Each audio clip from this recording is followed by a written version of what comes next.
I get just choked up just thinking about how terrifying it was.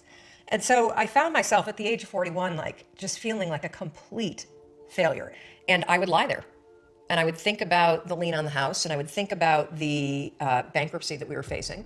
And I would think about how much we had fought the night before. And I would think about the fact that I was unemployed. And I would hit the snooze button. I mean, why would you get up when your life is like that? Why would you? In the scheme of life, hitting the snooze button is not that big of a deal. But here's the thing about life. None of us wake up and say, today is the day I destroy my life.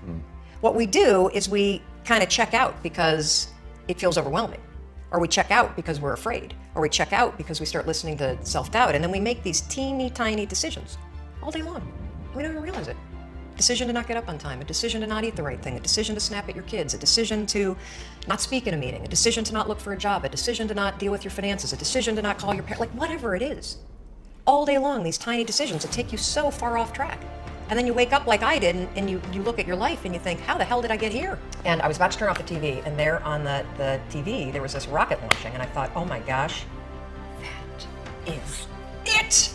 I am gonna launch myself out of bed like a rocket ship, like NASA right here had launched me out of that bed. And I'm gonna move so fast that I don't think. I'm gonna beat my brain.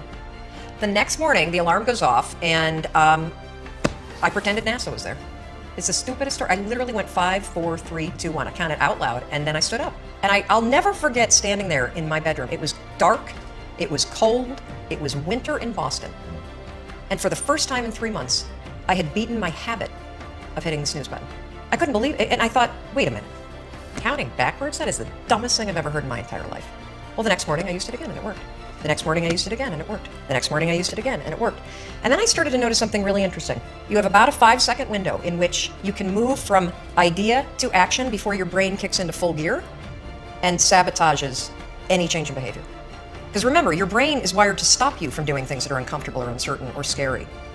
It's your job to learn how to move from those ideas that could change everything into acting on them in the smallest moment. Because I went from getting up on time and waking up on time to shaking up my entire life. Because when you understand the power of a 5-second decision, and you understand that you always have a choice to go from autopilot to decision maker, everything in your life will change. You will be a different negotiator, you will be different in sales, you will be unstoppable in the gym, because you will realize the amount of garbage that you put in the way of your hopes, of your dreams, of your potential, of your confidence, of your courage. Everything comes down to the decisions that you make. We all know what to do. None of us know how to make ourselves do it. So the single most profound use of the 5-second rule is mind control. You can actually use one stupid little trick to push yourself to grab it. I wanted to change my life. And I think most people that are miserable or that are really like dying to be great and dying to have more, we want to change. We want to live a better life. We want to create more for our families. We want to be happier. The desire is there. It's your job to push yourself. There are tricks that you can use that actually outsmart the tricks your brain plays on you. You can outsmart your own brain